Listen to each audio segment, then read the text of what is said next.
Hi guys, welcome to our fact zone. Kantara versus நம்ம ஐயனார் சாமி, கருப்பசாமி, இந்த தெய்வங்களுக்குள்ள தொடர்புகள்லாம் என்ன அப்படின்றத நம்ம லாஸ்ட் வீடியோலாம் பார்த்தோம். ஸோ அதன் தொடர்ச்சியாக இன்றைக்கி பார்ட் 2 வீடியோவாக பார்க்க போகிறோம். ஸோ வீடியோ ஸ்கிப் பண்ணாமல் பாருங்கள், வீடியோ ரொம்பவே இன்ட்ரெஸ்டிங்காக இருக்கும். இப்போ வாங்க நம்ம வீடியோக்குள்ளே போகலாம். This video sponsor by SBO digital marketing. SBO provides work from home opportunity.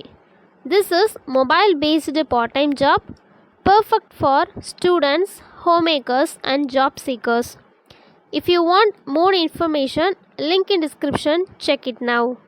Skip பண்ணாதீங்க, பெரிய தப்பு. தினம் 300 ரூபாய் சம்பாதிக்க அரிய வாய்ப்பு. இன்ஸ்டாகிராம், ஃபேஸ்புக் பயன்படுத்த தெரிந்தால் போதும், content post and content publishing மூலமா தினம் 300 ரூபாய் சம்பாதிக்கலாம். இந்த வேலை செய்ய 5 நிமிடம் போதும். Work training support, group communication support, all language customer live chat support, முக்கியமா சொந்தமா ஒரு பிசினஸ் ஸ்டார்ட் பண்ற அளவுக்கு உங்களால கற்றுக்கொள்ளவும் முடியும், சம்பாதிக்கவும் முடியும். இந்த வேலை வாய்ப்பு வழங்குவது 5 வருடத்திற்கு மேல ரன் ஆகிட்டு இருக்க நம்ம தமிழ்நாட்டு company school of business organisation private limited. மேலும் விவரங்களுக்கு டிஸ்கிரிப்ஷன்ல கொடுத்திருக்க நம்பருக்கு வாட்ஸ்அப் பண்ணுங்க.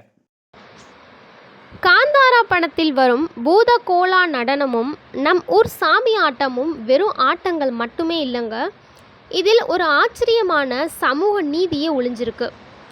பூத கோலா சடங்கை செய்பவர்கள் பெரும்பாலும் பட்டியல் சமூகத்தை சேர்ந்தவர்களாகவே இருப்பார்கள். ஆனால் சாமி ஆடும்போது ஊரில் இருக்கும் பண்ணையார் உட்பட அத்தனை பேருமே சரி, சாமி ஆடும் அந்த நபரோட காலில் விழுந்து ஆசீர்வாதம் வாங்கிக்குவாங்க. தெய்வம் அவர் மூலமாக பேசும் வார்த்தை தான் அந்த ஊருடைய இறுதி தீர்ப்பாக கூட இருக்கலாம். ஒரு காலத்தில் பெரிய ஆட்களை பார்த்தால் செருப்பு போடக்கூடாது, துண்டை தோளில் போடக்கூடாது அப்படின்னு சொல்லப்பட்ட மக்களுக்கு சாமி வந்து விட்டது என்றால் அதே பெரிய ஆட்களே காலில் விழுந்து, சாமி என் குடும்பத்துக்கு என்ன பண்ணுறது அப்படின்னு கேட்பாங்க. இந்த சடங்கு ஒடுக்கப்பட்ட சமூகத்துக்கு ஒரு மிகப்பெரிய அதிகாரத்தையும் அங்கீகாரத்தையும் கொடுக்குது. வழிபாட்டு முறையிலையுமே ஒரு முக்கியமான ஒற்றுமையை நம்மளால் பார்க்க முடியுது.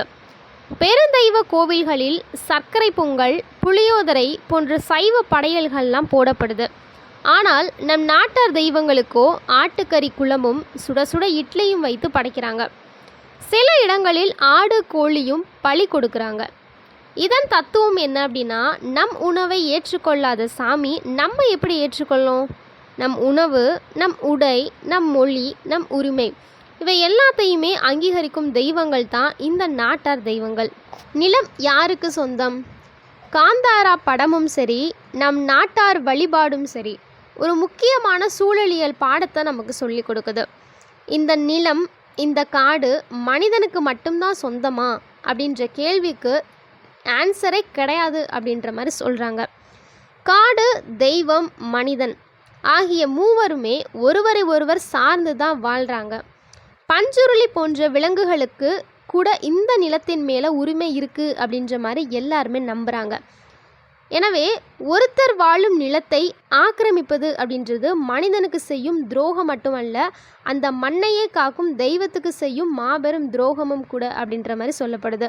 நம்ம ஊரிலும் காவல் தெய்வ கோவில்கள் எங்கே இருக்குது? ஊர் எல்லையில், குளத்தங்கரையில், காட்டு ஓரத்தில் தான் இருக்கும்.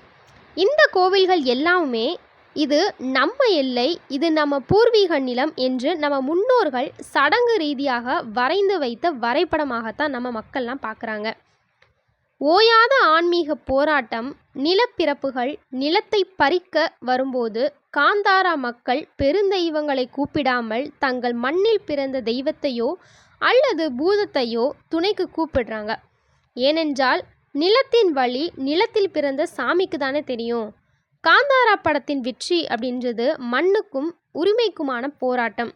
இன்னுமே அது ஓயலை என்பதை தான் நமக்கு காட்டுது. அந்த போராட்டத்தோட ஆன்மீக வடிவம் தான் இந்த நாட்டார் தெய்வங்கள்.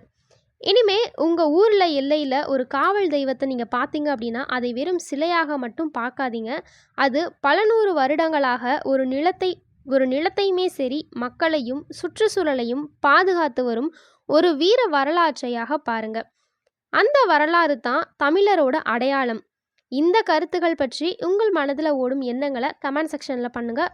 இந்த வீடியோ உங்களுக்கு பிடிச்சிருந்துச்சு அப்படின்னா இந்த வீடியோ லைக் பண்ணிக்கோங்க. இதே மாதிரி யூஸ்ஃபுல்லான வீடியோ பார்க்கணும் அப்படின்னா நம்ம சேனல் சப்ஸ்கிரைப் பண்ணிக்கோங்க. தேங்க்யூ ஃபார் வாட்சிங் திஸ் வீடியோ.